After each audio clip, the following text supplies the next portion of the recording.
한국을 떠나온 지 어느덧 18년이 흘렀다는 윤 씨. 아이들 유학을 보내고 싶다는 남편 고집에 거의 쫓겨나다시피 미국 땅을 밟게 됐다고 하는데요. 혼자서 일궈낸 광고 기획사도 남편의 손에 맡기고 지옥 같은 타국 생활을 시작했지만 사업이 번창할수록 남편과의 거리는 한 발짝씩 멀어지기 시작했습니다. 창고에 박힌 가족 사진이며 낯선 여성이 다녀간 흔적들도 참고 견뎠지만 남편의 사업까지 기울면서 생활비가 끊기는 건 물론 연락조차도 쉽지 않았다고 하는데요. 결국 설거지부터 시작해서 온갖 일을 돈맡아 하면서 홀로 아이들을 키웠다는 윤 씨.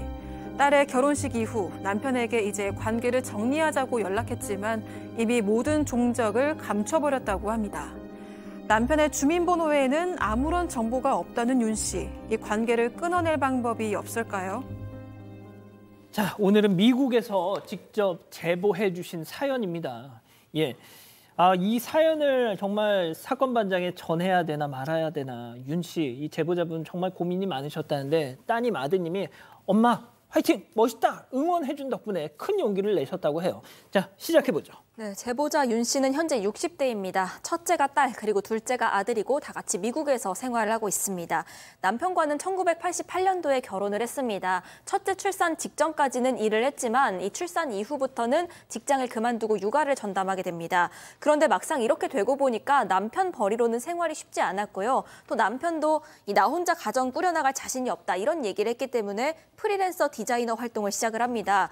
그런데 이런 활동이 우연한 기회로 굉장히 좋은 거래처를 맡게 되면서 아예 광고 기획사를 운영하기 시작을 했습니다. 처음에 1명, 2명 이렇게 직원들을 늘려나가다가 큰 일감을 따오면서 점점 사업이 번창을 합니다. 그러자 이 남편도 아예 이 식사 대접, 술 접대, 골프 접대 이렇게 회사 영업일을 맡으면서 사업체에 가담하기 시작을 합니다. 자, 그렇게 사업이 잘 되고 있었는데 갑자기 뭔가 변수가 생겨납니다. 네, 이제 첫째 딸이 14살, 그리고 늦둥이 아들이 7살이 됐던 2005년에 남편이 유학 얘기를 꺼내기 시작합니다. 내가 어렸을 때 영어 공부를 안 하고 영어를 못해서 내 애들만큼은 영어를 좀 잘했으면 좋겠어 하면서 유학을 보내고 싶다는 건데, 근데 이제 제보자 윤 씨 같은 경우는 나도 영어 한마디 못하는데 또 겁도 많은 성격이라고 하세요. 근데 저 한국말도 안 통하는 미국에 갑자기 떡 들어가 있으면 본인이 굉장히 좀 무섭고 두렵잖아요. 그래서 거부를 했는데 남편은 또 받기 쉽지 않은 취업 비자까지 발급받고 윤 씨를 데리고 급기야 미국에 방문을 합니다. 이런 좋은 기회가 없어. 애들을 위해서라도 좀 미국에서 너가 아이들을 잘 좀 돌봐줘. 그런데도 이제 윤 씨는 난 진짜 싫다, 무섭다 이렇게 거부를 했는데 남편이 정말 그럼 딱 2년만 있다가 오면 되고 그 상황에서도 아니다 싶으면 와도 돼라고 얘기를 했다고 합니다만 그 이후로 무려 18년의 세월이 흘렀습니다. 자, 당신 딱 2년만 애들이랑 같이 미국에 있어. 그리고 정 못 견디겠으면 2년만 있다 와도 돼. 자, 그런데 18년이 지났습니다. 이게 보통 힘든 일이 아니잖아요. 그럼요. 네. 그러니까 윤 씨는 우리 아이들을 정말 영어 잘하고 당당하게 키우고 싶다는 그 신념 하나로 18년을 버티신 거예요. 근데 사실은 마음속에 너무 두렵기도 하고 힘들어서 매일매일 사실 눈 뜰 때마다 지옥 같았다고 합니다. 게다가 본인이 열심히 일해서 읽어놓은 사업체도 이제 남편한테 다 넘기고 간 거잖아요. 근데 남편이 초반에는 이렇게 아이들 보고 싶다면서 아주 자상한 남편이었어요. 그래서 미국 땅에도 자주 왔다고 합니다. 그래서 아이들도 잘 챙겨줬는데 그때도 좀 이상한 것은 갈 때마다 거래처 사람들한테 선물해야 돼. 그러면서 막 비아그라도 막 10박스씩 이렇게 사가고요. 그리고 이제 아내한테는 사준 적이 한 번도 없는 막 명품 백도 여러 개를 사면서 이것도 이제 사업에 써야 된다고 막 이렇게 얘기를 하면 사갔어요. 그리고 또 사업은 점차 번창했습니다. 이게 조금 저 부분이 걸립니다, 교수님. 예, 그러니까 이제 전반적으로 처음에 그 아이를 외국에 보내자라고 하는 남편의 저희가 조금 의심스러운 그런 것이 있는데요. 드디어 이제 터질 게 터진 거죠. 예, 근데 이제 사실 그 남편하고 그 아내하고의 문제 같은 경우는 이 마음에 늘 그 어떤 그 여자 문제가 있지 않느냐라고 걱정을 했었다라고 하는데요. 이미 첫째 아이가 4살 때 남편의 여자 문제로 이혼 얘기가 좀 한번 온 적이 있었다라고 합니다. 그리고 이제 사업을 하면서도 남편이 이렇게 그 외박을 하게 되면 낯선 여자로부터 오빠 일어나 이렇게 해가지고 남편 깨우는 그런 전화도 왔었고, 그런데 이 윤 씨가 화목한 집안에서 자라지 못했기 때문에 이거 가정을 꼭 지켜야 되겠다 이렇게 이제 본인이 생각을 했다라고 하면서 사업을 하면 그럴 수도 있지 않느냐라고 얘기했는데 이게 제가 볼 때는 가장 결정적인 어떤 실책이다 이렇게 봅니다.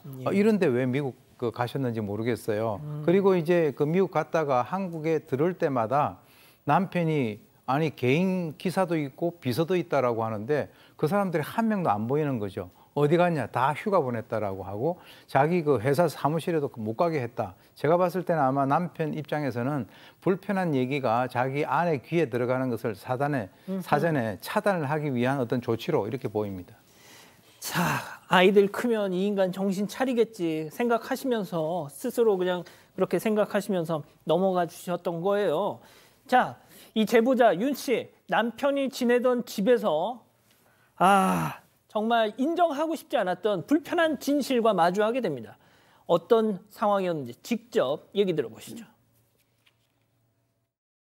집에 딱 왔더니 벽이 너무 다 화난 거예요. 그래서 왜 이 사진이 다 어디 갔어? 그랬더니 막 호동지도 갖고 오더라고요. 그리고 뭐 남편 서랍에서 제가 못 보던 하얀 스커트도 나오고 사실 침대 밑 서랍을 제가 한국에 가면 그걸 안 열어보고 싶었겠어요. 근데 제가 무서워서 못 열었거든요, 사실. 근데 콘돔이 있어서 깜짝 놀랐죠. 이렇게 봤더니 어떤 거는 MT고 어떤 거는 하나가 이렇게 들어있었던 것 같아서. 자, 이미 소장님. 네. 참. 네. 가관이었습니다. 그러니까 한국 집에를 들렸어요. 근데 거기 도우미 아주머니께서 계셨던 거예요. 근데 그 도우미 아주머니께서 얘기해 주시기를 사실 남편이 집에 무슨 일이 있었는지 다른 여자 머리띠도 집에서 나왔다. 아이고. 스카프도 나왔다. 뭐 이런 얘기를 해주신 거예요. 그래서 고민을 하시다가 이제 판도라 상자를 여신 겁니다. 여태까지는 무서워서 못 열었던 침대 바로 옆 서랍이 있었대요. 예. 근데 뭔가 무서워서 안 열고 있었으나 이제는 열어야겠다라고 해서 그 서랍을 딱 여니까 아니나 다를까 거기에 이제 피임 도구들이 있었는데 거기서 사용한 이제 흔적 같은 것도 있었던 거예요. 너무 뭐 싸우고 싶진 않지만 그래도 이건 이제 물어봐야 되잖아. 예, 아내로서. 그래서 이제 물어봤어요. 이거 뭐야? 라고 얘기를 했더니 남편의 얘기가 너무나 가관입니다. 나 이거 가지고 논 거야. 그냥 풍선처럼 불어서도 놀고 이렇게 혼자서 논 거야. 이렇게 얘기를 했다라는 거예요. 너무 아내가 보기에는 기가 막혔지만 크게 싸우고 나서 또 미국으로 돌아가면 너무 마음도 힘들고 뒤처리도 힘들고 그래서 나중에 아이들 크고 나서 따지자. 그리고 그냥 덮자. 이렇게 하고 그냥 돌아가셨다고 합니다. 많은 분들이 그러십니다. 애들 대학 들어갈 때까지만, 애들 결혼할 때까지만 참자. 이 사연자분도 그렇게 하신 거예요. 하지만 진짜 문제는 지금부터 시작됐습니다. 그 직후부터. 계속해서 들어보시죠. 어느 날부터 돈이 안 들어오는 거예요. 연락을 했더니 전화를 안 받더라고요, 남편이. 1년을 전화를 안 받았어요. 제가 통장에 보니까 15불 이렇게밖에 없어서 나가서 일을 시작하고 그랬는데 완전 연락이 두절됐었죠. 제가 메시지를 울면서 나는 고사하고 아이를 좀 살려달라고 이러다 다 죽는다고 그랬더니 한 1년 반 만인가 연락이 왔어요. 한국에서 그래도 재산이 좀 있는 걸 알고 있는데 정말 다 잃고 라오스로 도망 나왔다고. 난 아무것도 없다고. 아니 왜 또 갑자기 라오스로 도망을 가? 그러니까 사실 윤 씨가 이제 아이들하고 미국에 간 지 한 7년쯤 됐을 때 어느 순간부터 남편이 생활비도 안 보내고 연락도 완전히 끊긴 겁니다. 근데 이제 애들은 하고 같이 먹고 살아야 되잖아요. 그래서 친정집에도 손을 벌리고 설거지, 또 빵집, 독거노인 돌보미 온갖 것을 해서 생활비를 벌었습니다. 윤 씨는 남편한테 나는 고사하고 좀 우리 애들이라도 좀 살려달라.